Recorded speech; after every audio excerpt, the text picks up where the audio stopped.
Hello and welcome to the first video in the AI series.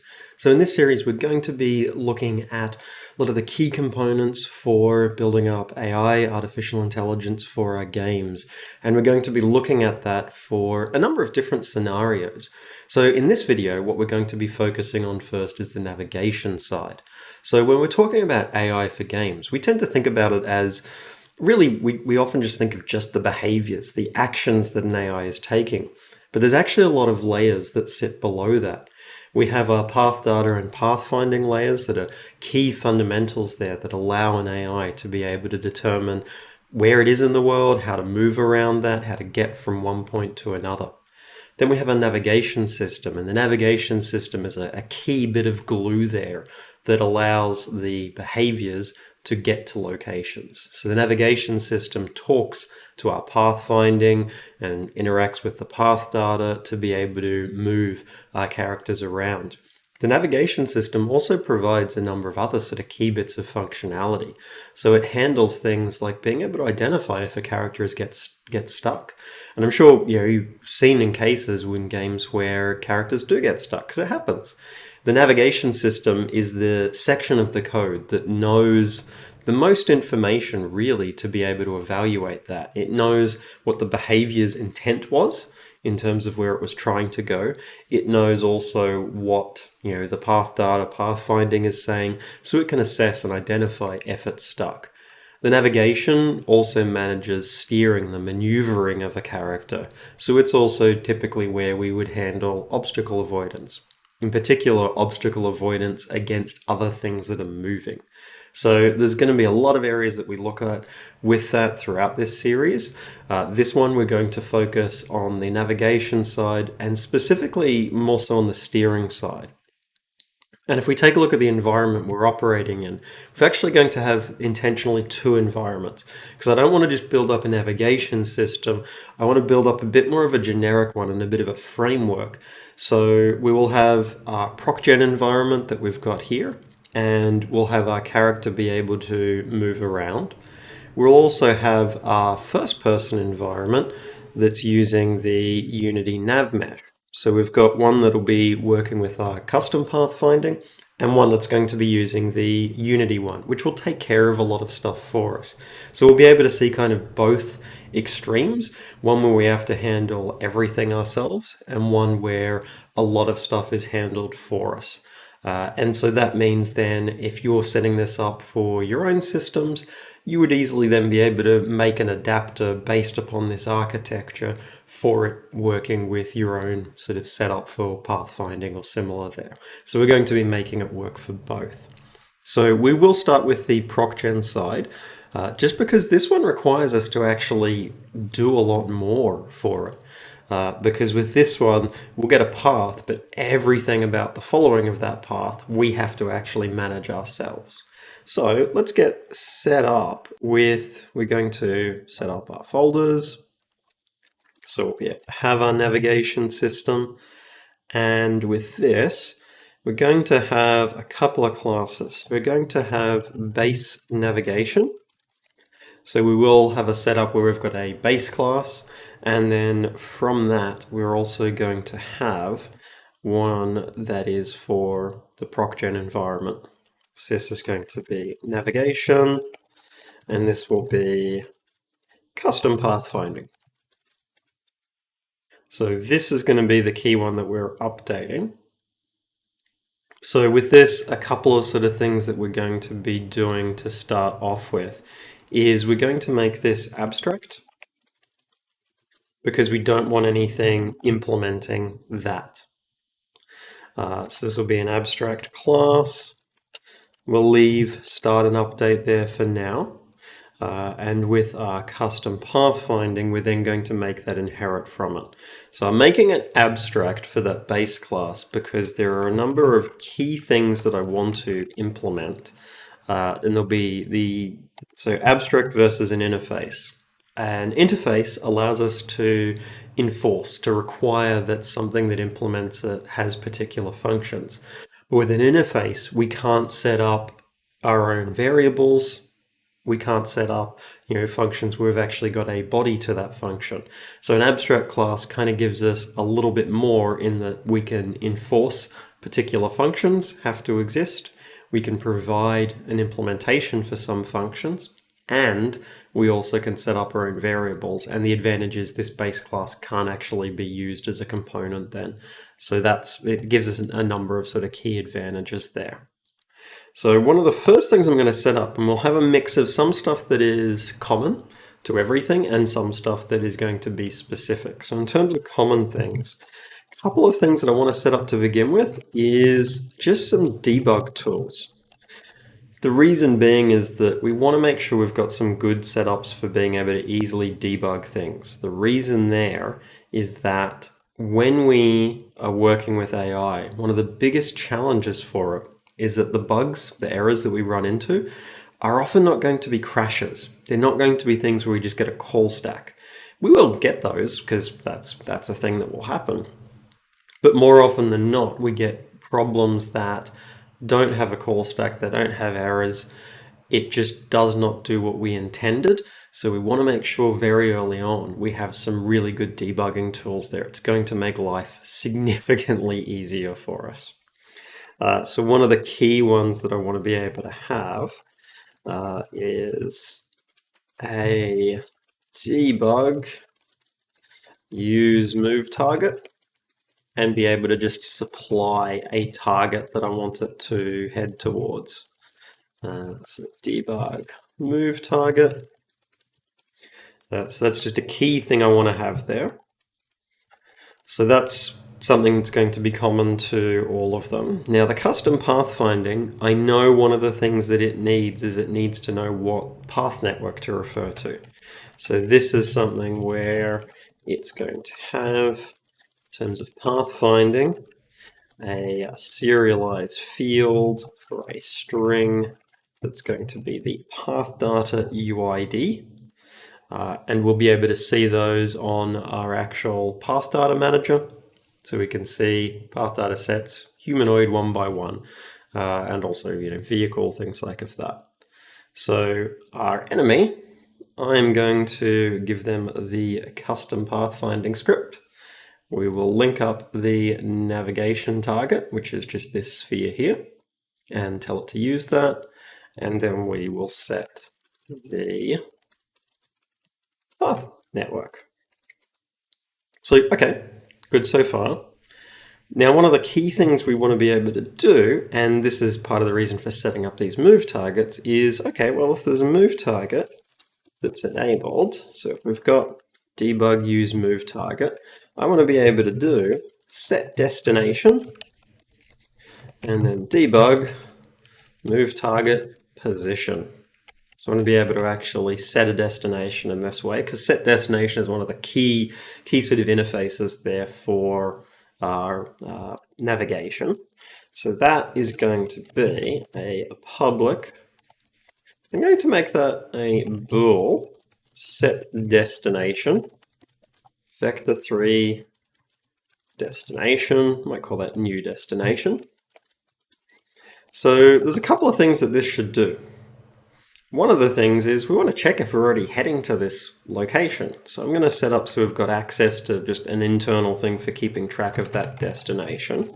So I'm going to have a public vector3 destination get, and we might make that a private set so that it has to go through the actual base class for setting it. Now, we need to kind of know if we've got a destination set, and our navigation system kind of has a few different stages. It could be idle, where it's not doing anything. It could be trying to find a path, or it could be following a path, or it could be resolving being stuck. So this is something where I would actually have an enum, and we can have idle, which I'm going to give that a value of 0. Then we could have finding path, which is 1, following path, 2, and then we might have like some failure states. So failed, no path exists. and start that at maybe 100. So I think that will be another useful thing to have that state. So if we've got a state, and again, get with a private set, and we'll default that to idle. Because when we set a destination, there's only reason or only stages where we should check if that destination, if we're setting it to the exact same thing, is if we're finding or following a path. So I'm also going to set up a little helper here. Public bool is finding or following path, and that will check if state is equal to eState finding path, or state is equal to following path. So I like setting up little sort of helper properties like of this. Makes for sort of a much cleaner interface for things.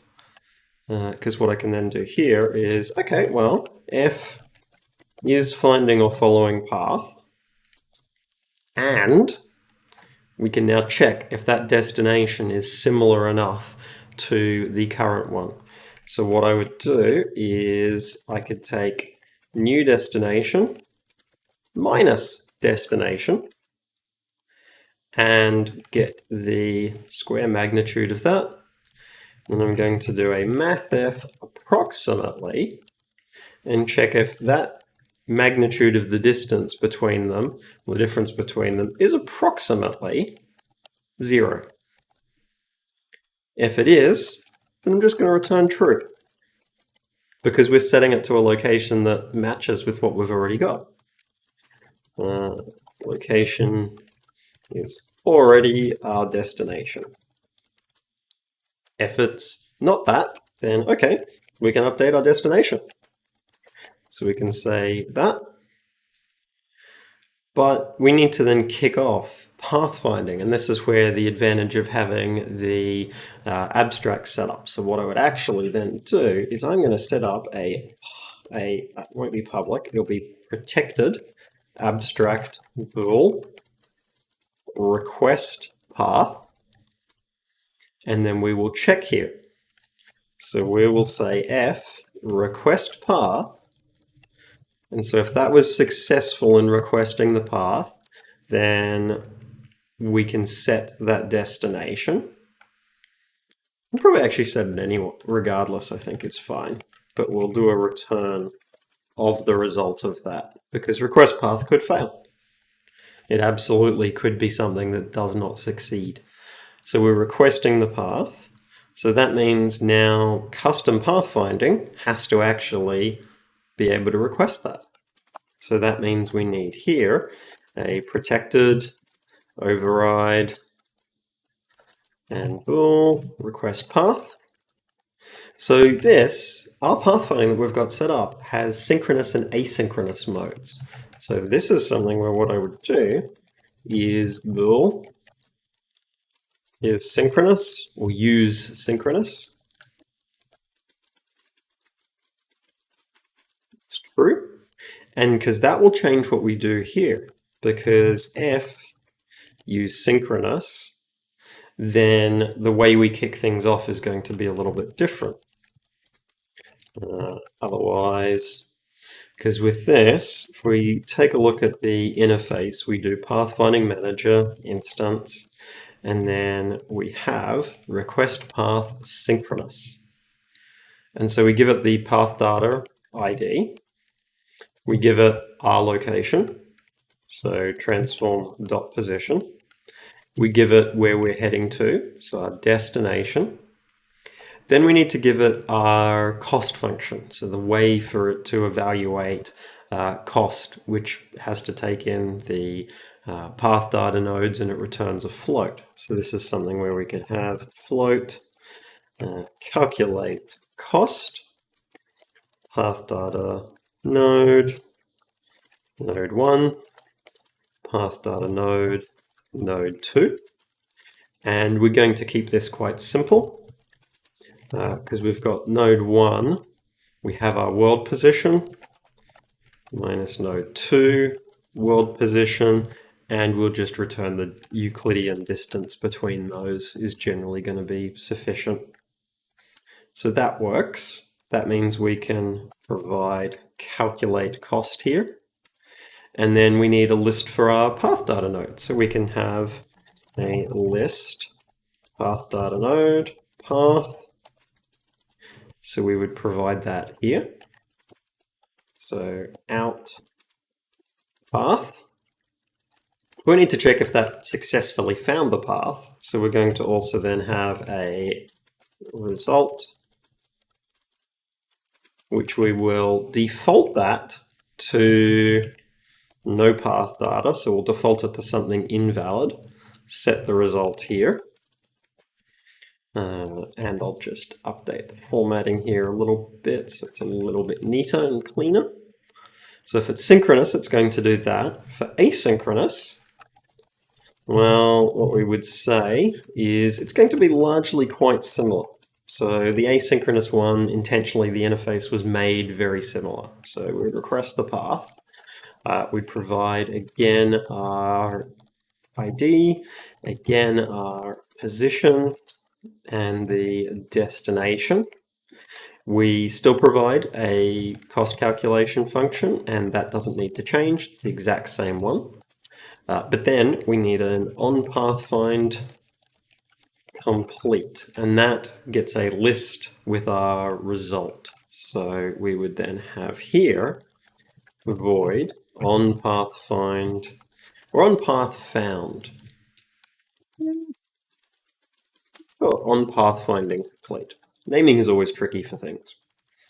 OnPathFinding complete, and that takes in a list of path data nodes, found path, ePathFind result.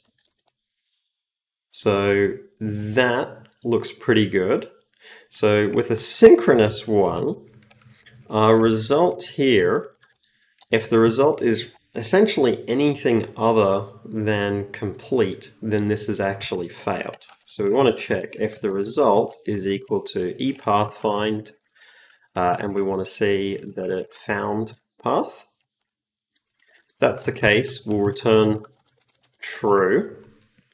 We're going to set up a little function here, protected virtual void on path found, because this is then going to change our state to following path. So this is something where we want that management of state, the changing of state, to be handled within the core code, and the child code just kicks off, calls functions to cause those changes. So we'll say on path found.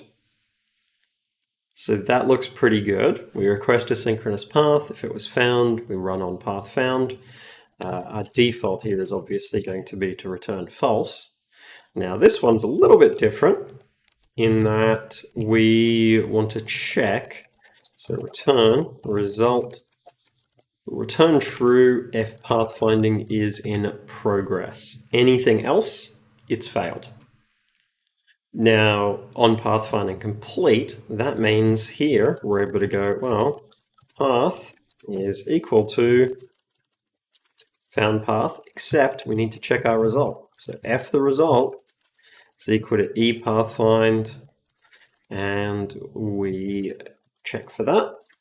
Then we would say, well, path is equal to found path, and we run on path found. Otherwise, it failed. So that's something where we would have else on path find, or on failed to find path. I think there's a better one. Failed to find path. And we'll also do that up here. If we got to this stage, we should also run on failed to find path.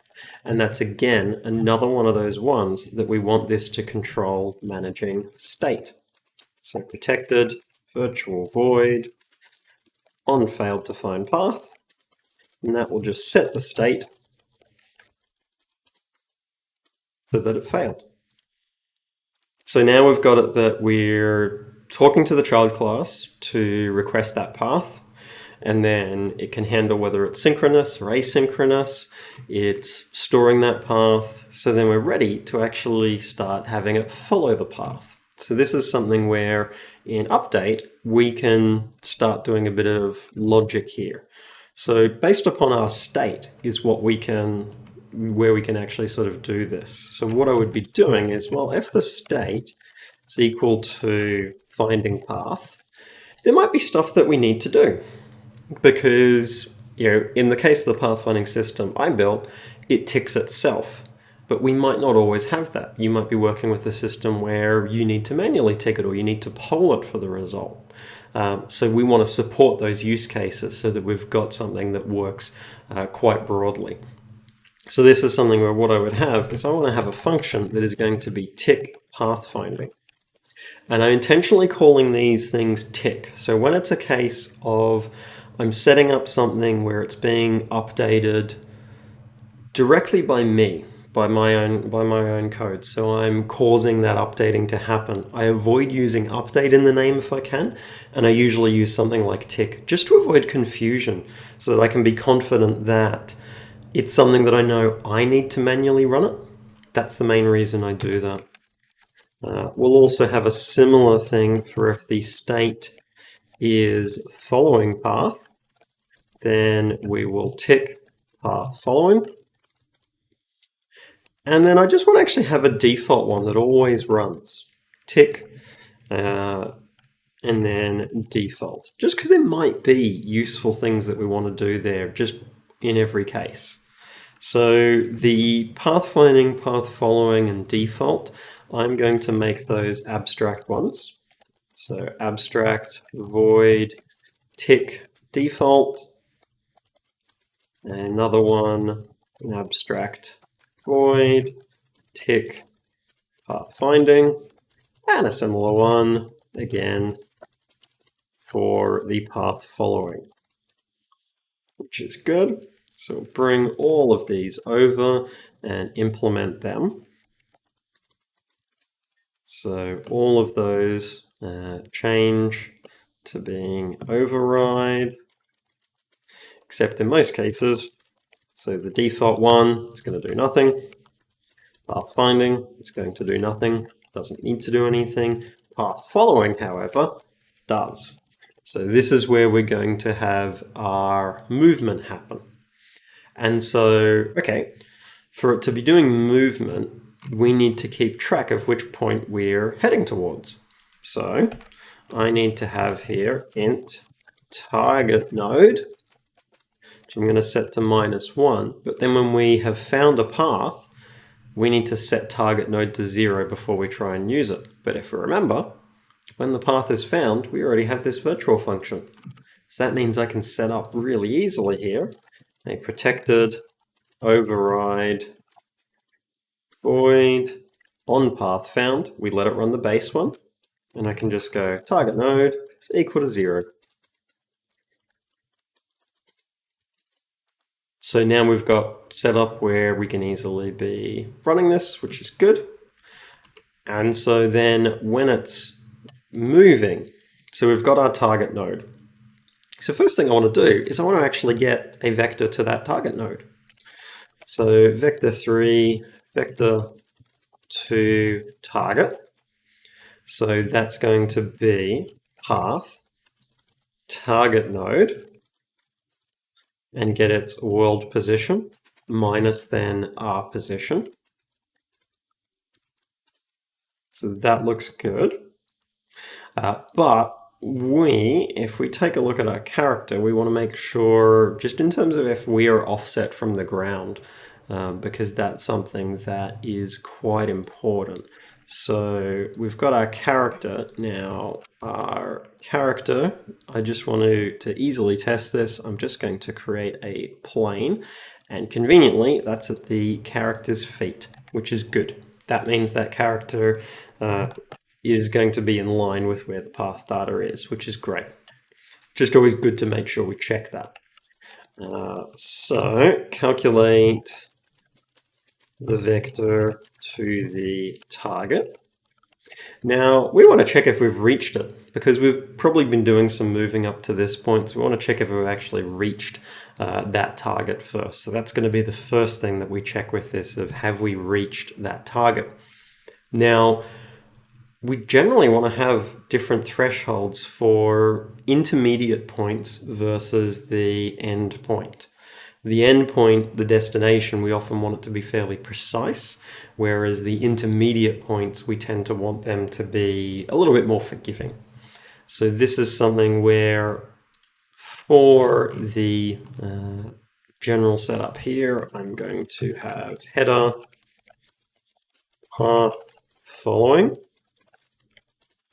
and we'll have a protected float for destination reached threshold, which I'm going to make reasonably small. But the node, individual node ones, that's not something I need with the Unity one. It's only with my own custom one.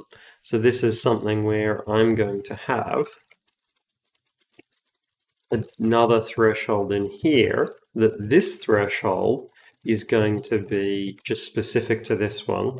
And this is going to be node reached threshold, and it'll be 1. So that means first thing I need to do is check which threshold I should be using. Select threshold, so float, reached, or distance threshold. So we want to check if that target node is our final node. So if the target node is equal to path.count -1, and although I don't need to strictly use all of these brackets, I generally tend to, just to make it very, very clear what's happening. So if we're at the last node, then we use the destination reach threshold. Otherwise, we use the node reach threshold. Now, often with these, we don't do a 3D check. So it's pretty common that we would set y to 0. So we're calculating the 2D vector to the target, and then we would check the threshold. So we would go and see, okay, well, vector to target, if its magnitude is less than or equal to this, then we know it's reached the node. Reached the node. So what we would do is update the target node.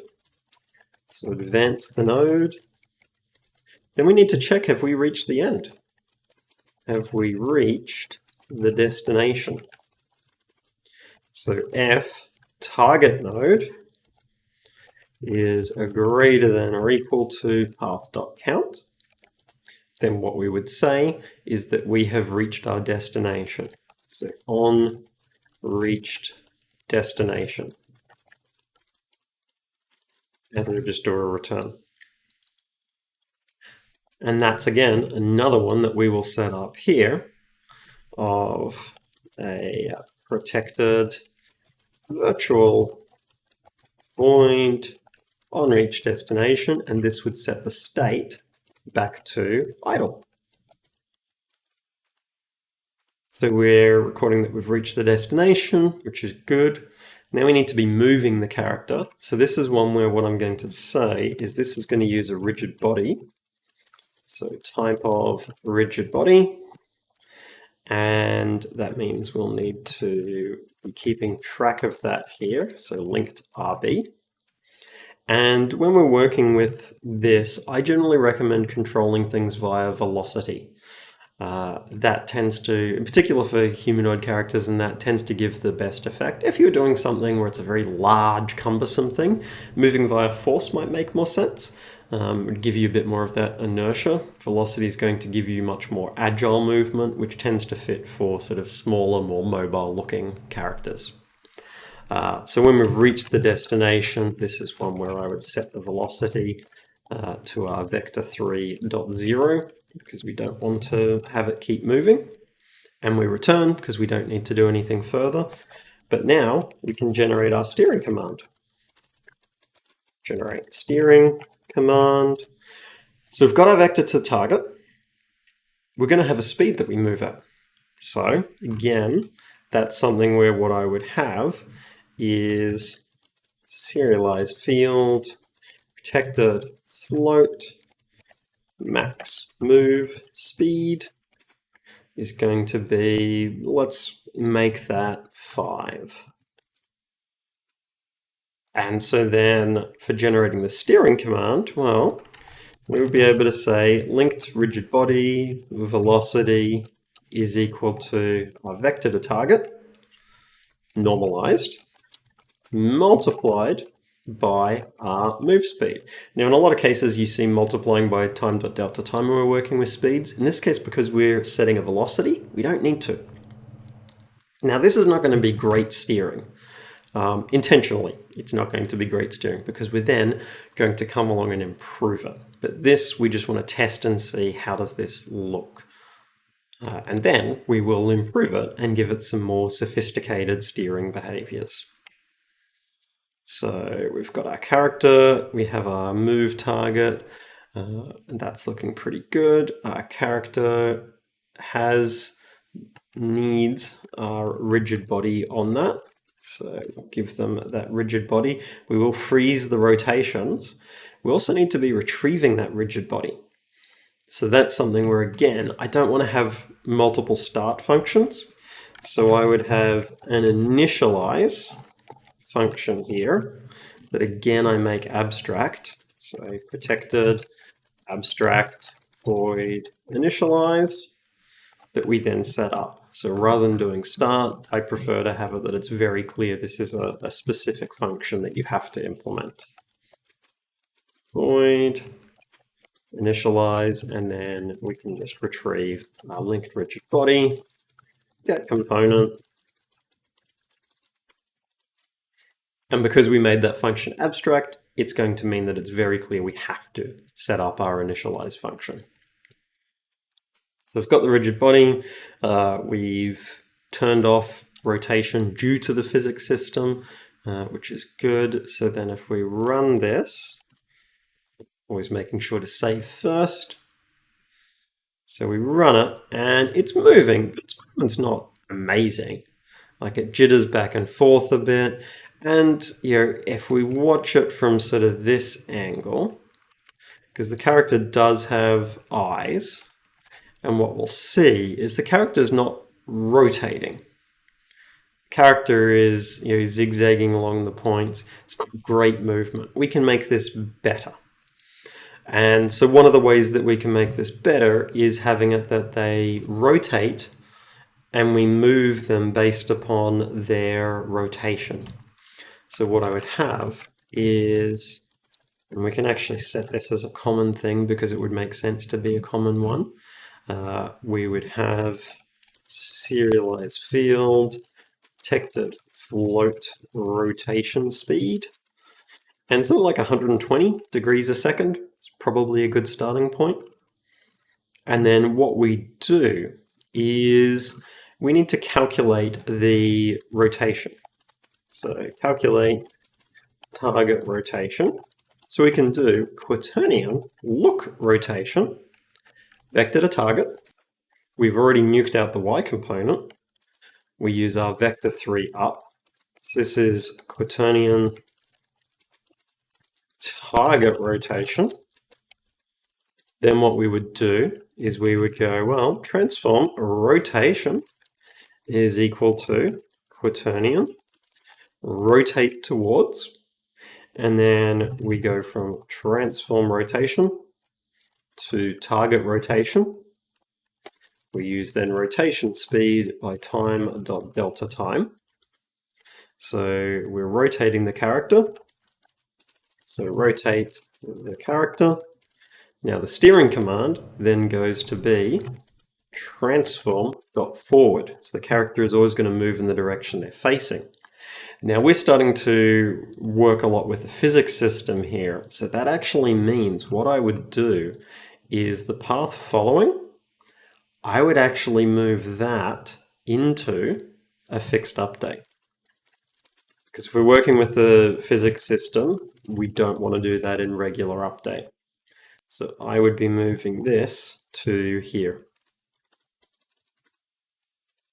That way then physics stuff is happening within the physics update process.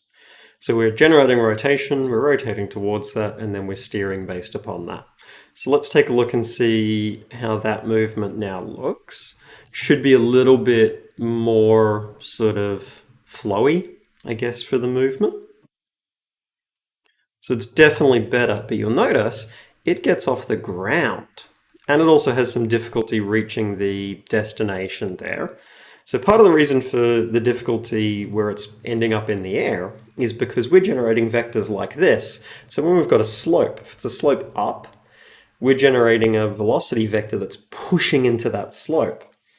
If it's slopes down, then, so it's this way, and it's generating a vector heading that way, it ends up pushing it out into the air.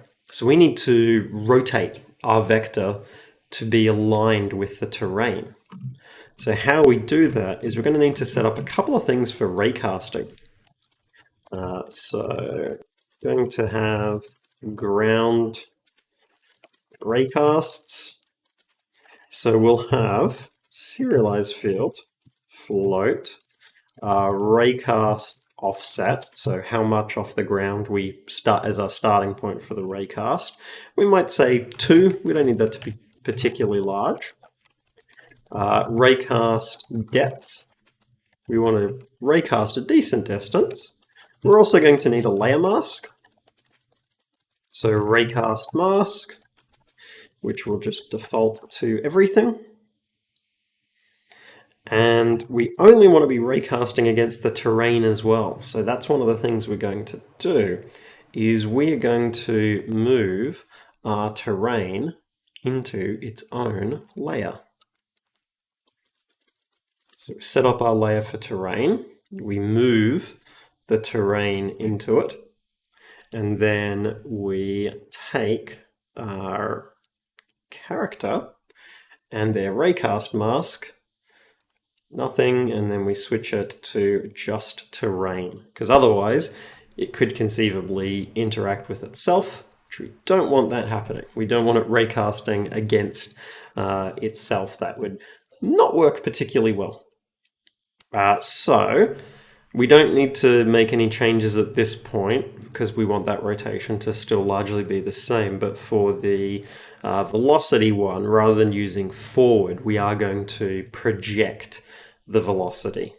So what we will do is, so we need to first go, okay, well, physics raycast, and if we look at the different ones that we need, because there's a lot of different ones, obviously, we need one where we can provide our point, direction, we need to be able to provide a distance, and the mask. So this version looks pretty good. So our origin point is transform position plus a vector 3 up by raycast offset. The direction is vector 3 down. The version we need then, we have our hit info, so out hit info. Our distance we then provide, so the raycast depth. We then provide our raycast mask. And query trigger interaction, we don't want to hit triggers. So that's going to perform our raycast. So this will check if it's on the ground. So we'll have our raycast hit info, run grounded check, and we fix up the autocomplete issue. So once we've got that, what we can then do is we can go, okay, well, vector 3, project on plane, and we take our transform.forward and we use hitinfo.normal, and that gives us our updated movement vector. So we'd have movement vector is transform.forward, and then we just set that like this. And what this will do is it rotates that vector to align with the terrain, which means when it's heading uphill, its velocity actually will now, if we've got a hill like this, its velocity will actually go along that rather than into it. And same when it's going down a hill, keeps it more grounded typically. So we'll test with that. Now we obviously still will have that looping around issue that it was hitting, which is fine. So we can run this. So it's conforming better to the terrain. It's not getting and floating off the edge of it, which is good. It does still struggle with having actually reached the point. And that's something where that's kind of a little bit to be expected because we've set a fairly precise threshold and it always moves at the same speed. So a common thing that we often want to do, and this is something that the Unity one will do, is adjust our speed the closer that we get. So I want to actually have here serialized field float arrival distance. And so this is going to indicate that we're, at close range to something. I'm going to say within 5. And then I want to be able to control how the speed sort of scales down. So I want to be able to have we'll make this an animation curve, arrival speed scale. And then our distance here, well, what we want to do is that speed scaling only should apply if we are heading towards the last point. So heading towards final point, then we would say, okay, well, if we're heading towards the final point, then what I want to do, so f target node is equal to path count minus 1. I want to get that vector to the target, its magnitude, divided by the arrival distance. So this is the arrival factor. Now, if that's greater than 1, we would do nothing speed-wise. If it is more than 1, sorry, less than 1, then that's going to control how our speed changes. So we would have target speed is going to be our max move speed. And then what we would say is target speed multiplied by arrival speed scale evaluate with arrival factor. So arrival factor, the lower that is, the closer we are to the destination. This is just going to allow it so that what it can do is it can slow down. So target speed, we bring that over here. And then when we set up that curve, I want to make sure that at 0, it doesn't go to 0. We want to always allow it to have a decent amount of speed, but we want to have it scale back a fair amount. So I would probably start with something like a fairly standard S-curve, but my starting point here, I would probably not go much below 0.25, probably even not much below 0.5. This will just give it a bit more room to actually sort of slow down and get and actually hit the point. So let's run this. So it's heading over towards it, which is good. Gets to the point, slows down. We still see it sort of is looping around a bit here. So this is where we want to check what's actually happening with the distances that it's getting. And what we'll do is when it's pretty close, because we can move this marker down so we can see when it's fairly close to it. So it seems like velocity-wise, like there, we want to check and see what it's actually doing. So we'll run this and check and see where we're at with this. So if we unpause that, it'll break into the code and we'll be able to see what's actually happening with the setup here. So we can see we get our vector to the target. So we've got that, it's pretty close to it already. We can see in terms of distance threshold, so it is using that final distance threshold, which is good. We probably want to check and see if it ever actually gets to this point where it's decided, yep, no, I've reached the end there. But we can go and see what it does with the target speed. So it is correctly working out that it needs to scale. The arrival factor is fairly low, so the target speed does get reduced. And that comes through, and we can see, movement vector, it's projecting that, which again, it should do. So again, the magnitude of that looks good. Velocity that it's going to be setting there is reasonable. It's scaling it with the speed. So that's looking pretty good. The general process that's happening there is good. And so we can see it has hit a point where the magnitude is within range. So that's good. Target node has been set. It's then come through and set that, which is good. It's reached the destination. So we can see it's properly set the state, which is good.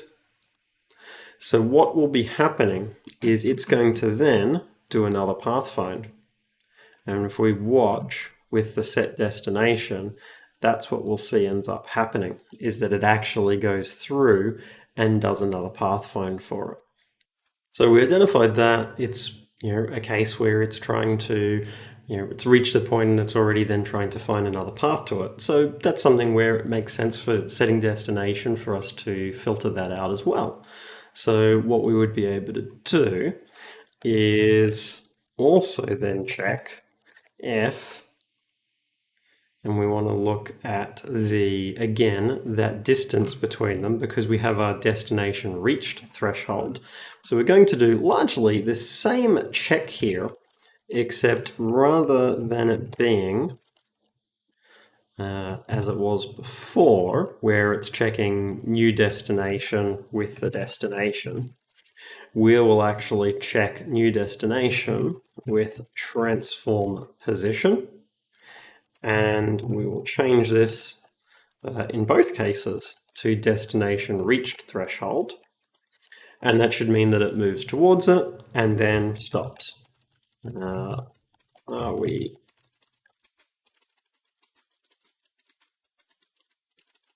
near the destination?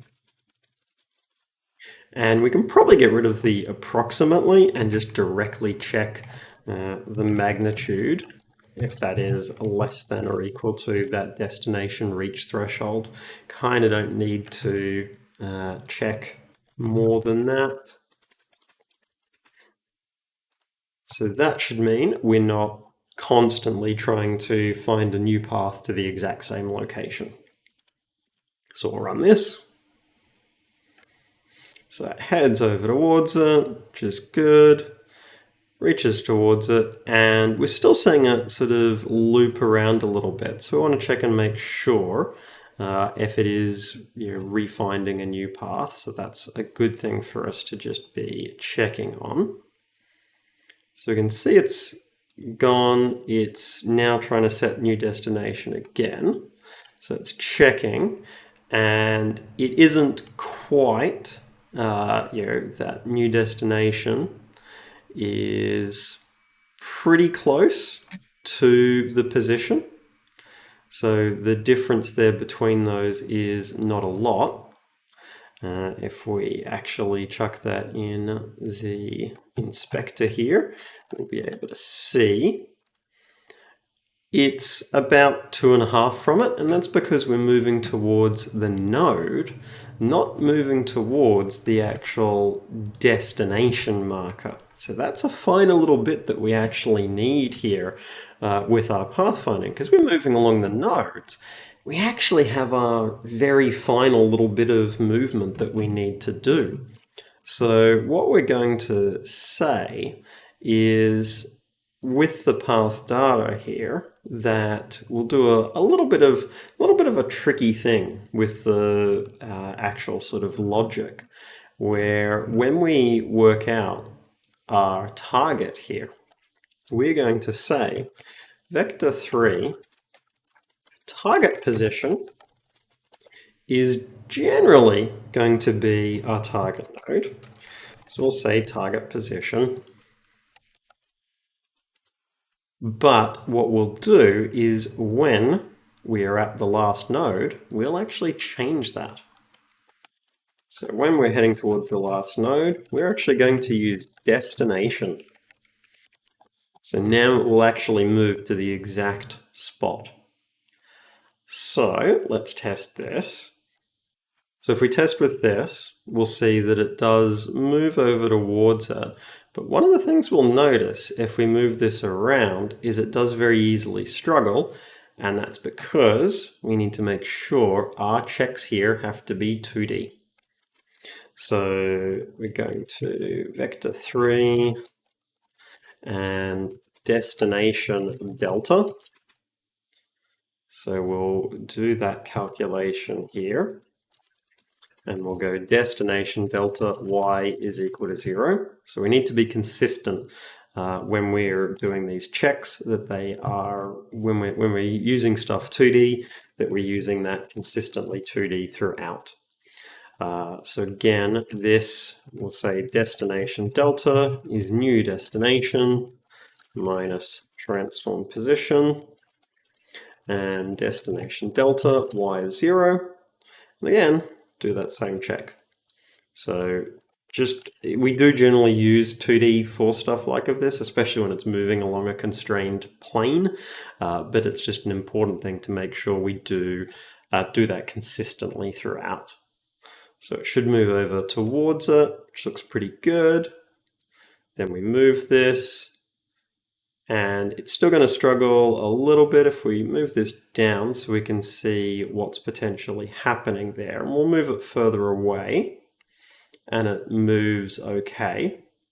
But what it's going to be is our points can be a little too close to each other. So it can struggle with actually hitting a particular point. And that's something that can happen because we had to do that for the endpoints of having that speed scaling. Now we could do it for intermediate points, but it's not really ideal. What we generally want to do for intermediate points is there's a couple of things we can do. One of the things we can do is enable it being able to do a little bit of a look ahead. So it's got longer, straighter segments of path. So that's something where I'm going to set up so this has a look ahead. So int node look ahead limit of, let's say it can look ahead 10 nodes. And then what we do is when we go to pick one, we perform look ahead. So we do a search from for node offset, and we start at that look ahead value. And then we decrement that. So we're going while that node offset is greater than 0, and we subtract from that node offset. So we start searching the furthest distance away we possibly can, and then we bring it in closer. So then candidate node is equal to target node plus node offset. And we need to check, that might not be valid. Does the node exist? So f candidate node is greater than or equal to path count, and we just continue. So we skip it, so we'd say node does not exist. So if it doesn't exist, that's fine. If it does exist, we need to check if we can actually take this shortcut. So we can say, well, okay, pathfinding manager, and then we can ask it, can I walk from, we need to give it the path data UID. So we say, can I walk from my current node? So path, and we know with the path, we're at target node -1. And can I walk from that to path candidate node? If I can, then target node is equal to candidate node, and we do break. So is there a shortcut? This just allows us to cut off segments that might, because the pathfinding, especially when it's going up hills and things like that, it is going to tend to be a little bit sort of snarly and loopy. So this allows us to find those sort of shortcuts there, which can be really handy. So we'll be able to test then with this. So we should see what we're expecting is less of that sort of looping around, more of it taking a bit more of a direct path. So we bring it over here, and so we do notice it's pretty consistent with that. It's managing to take a more direct path. We're not getting that same sort of loops and snarls happening, which is good. The other thing that we can do is we can also use larger thresholds for have we passed a node, but that's looking pretty good. There's a couple little bits of debug that I want to actually put in though. So I want to be able to see where it's trying to head to. So I want to have a protected bool debug show heading, so that then in here I can draw a line to where it's heading towards. So I'll do this down here, and what I was saying is if that's enabled, then a debug, draw a line, and I want to draw a line from our position to that node that we're heading towards. So to path, target node, and that world position, and we'll make that just drawing a green line. Actually, maybe a magenta line will stand out better. And I will offset this a little bit, just because we want to easily have it stand out above the terrain. Make the 3 up. So that looks pretty good. That should mean we turn that on. We can then see how that's behaving and where it's heading towards. So we'll turn that on. So it's moving towards it. We can see exactly the location. So this allows us to see that benefit of that shortcutting as well. If we didn't have that shortcutting, it would be taking much longer ones. And we can see as it moves, in a lot of cases, it's managing to shortcut pretty much the entirety of the way, which is great. And we've tested it with synchronous. So let's also test this, making sure it's working with asynchronous pathfinding, because we haven't tested that yet. So we'll run this. Now we'd expect there to be a little bit more of a movement delay being the asynchronous, but it moves. So we've got a navigation system now that is generating steering commands. It's moving something based on a rigid body, and it is working for our custom pathfinding. Now we're going to make this work so that the same general framework works for our Unity-based pathfinding. So for our one that's in the sort of first-person environment. So what I'm going to do is just make sure that prefab is all up to date. And then we will switch over to our first-person environment, make sure everything is saved. Our character here, we're going to, it's already got a NavMesh agent, so a lot of stuff it's going to be able to be doing via that. We're going to then set up our own systems on top. So we're going to have our navigation, Unity NavMesh. And so we'll get it up and running with this. And there's not a lot that we need to actually do for the Unity NavMesh one, because Unity does a lot of the stuff for us. Those things we manually implemented, like slowing down, stuff like of that, it already does it. So we need to bring in Unity Engine AI, because this is going to require component NavMesh agent. So be type of. I want to double check and make sure we also do a require component for the rigid body, which we did.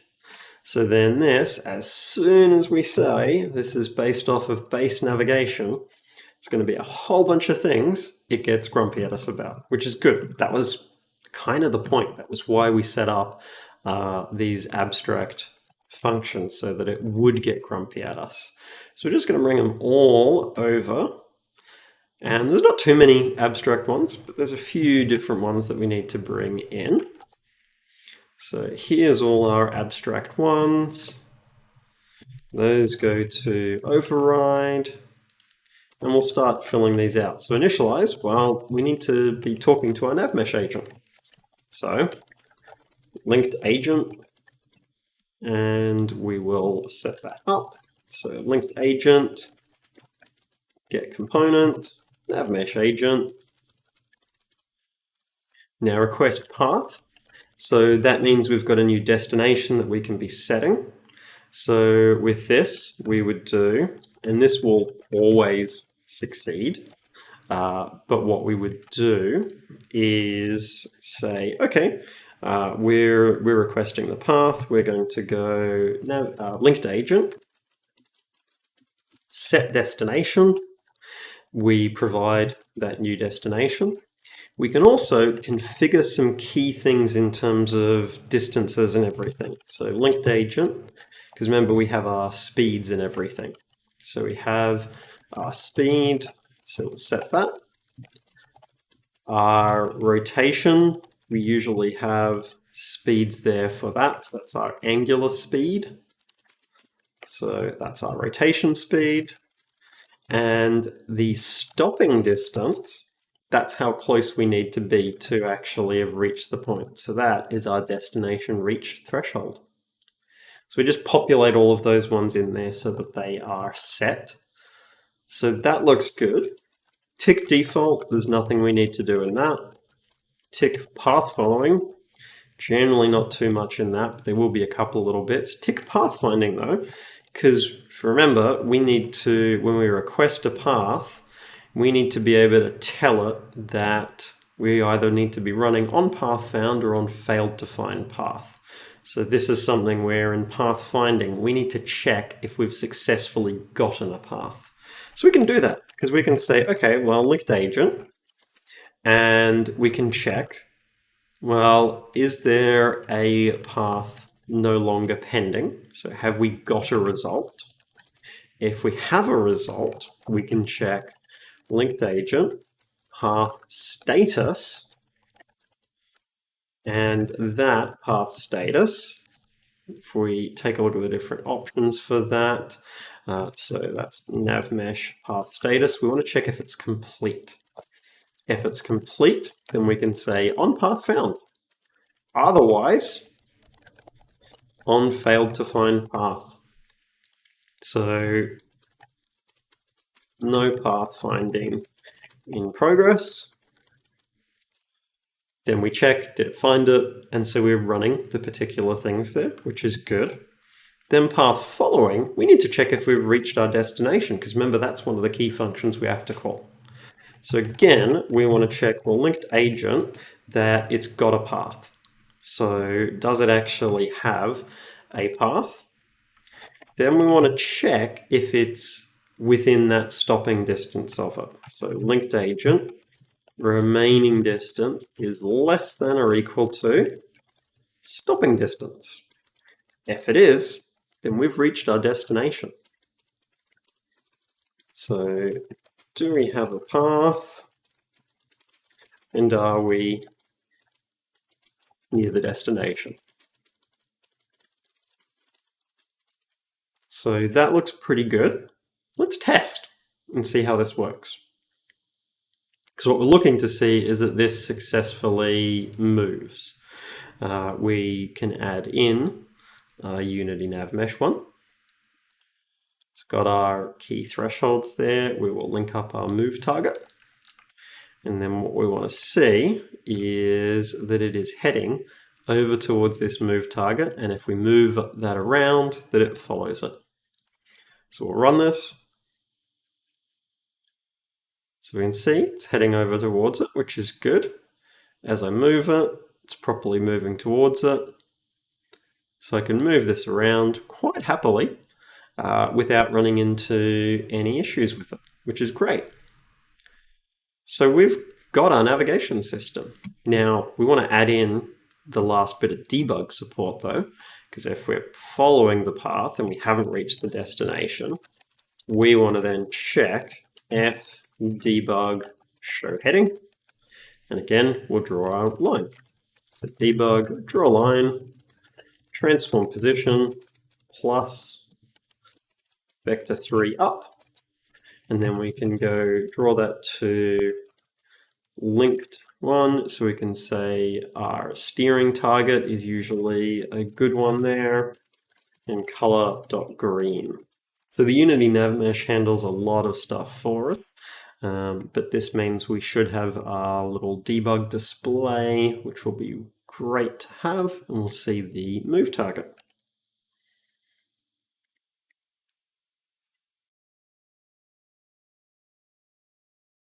So as we saw when it ran, it wasn't properly drawing the debug line, and it's a good illustration of what I was saying, where problems we can run into with this won't cause errors, but they'll cause incorrect behavior. And if we take a look, so we'll run it and then we'll attach our debugger. And I've got breakpoints and things like our pathfinding and path following.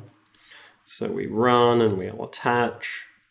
And what we'll find is we move our move target and it's moving, but we're never entering these states.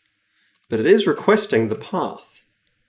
It is going and doing a set destination. We can see set destination is happening.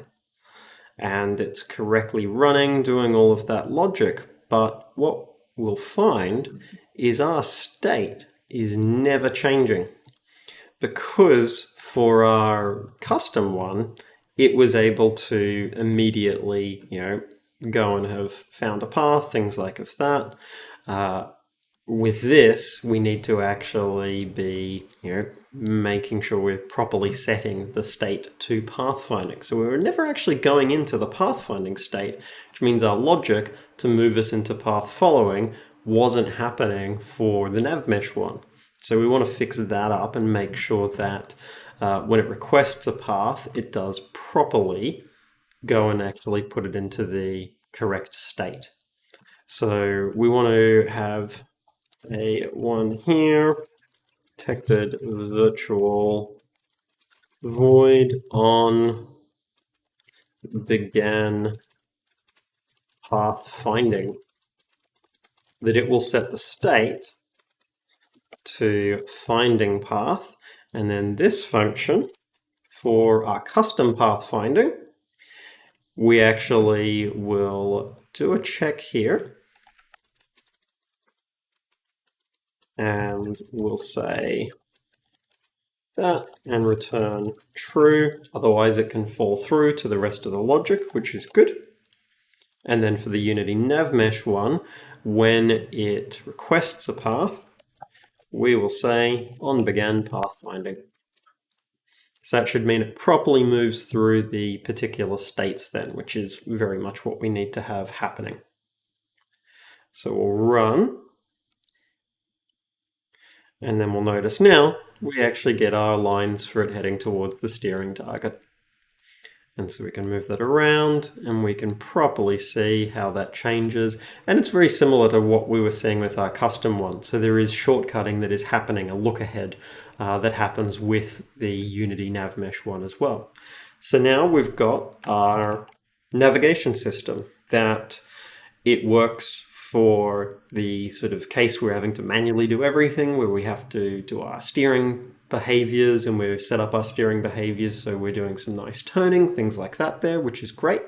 We also set up stuff for it being able to handle a more minimal case, where with the Unity navigation side, it's able to, the Unity side handles the steering, everything like of that.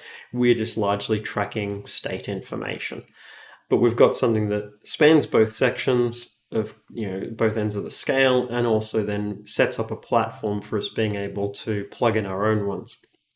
We could do a version that uses the Unity NavMesh, but it gets the path, but then we manually do that path finding. So we could blend between the two ones there. And even with the full Unity movement there, we'd probably do our own movement for moving on off-mesh links. So stuff like of ladders, jumps, things like of that. We would do that handling ourselves, and that would go within the navigation system. So we've got a bit of a sense of how we can approach those, which is great.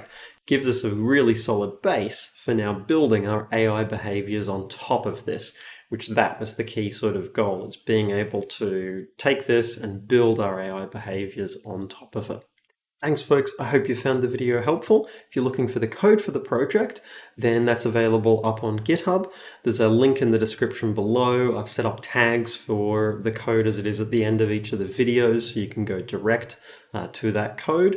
If you've got any questions, chuck in a comment below, or if you want to submit them for the next Q&A video, then do that. If you have found the video helpful, please do chuck in a like and subscribe. It's something that really does help out the channel and is really appreciated. And if you're looking for other ways to support the channel, then I do have a Patreon, and the link to that's in the description below. Until next time, bye.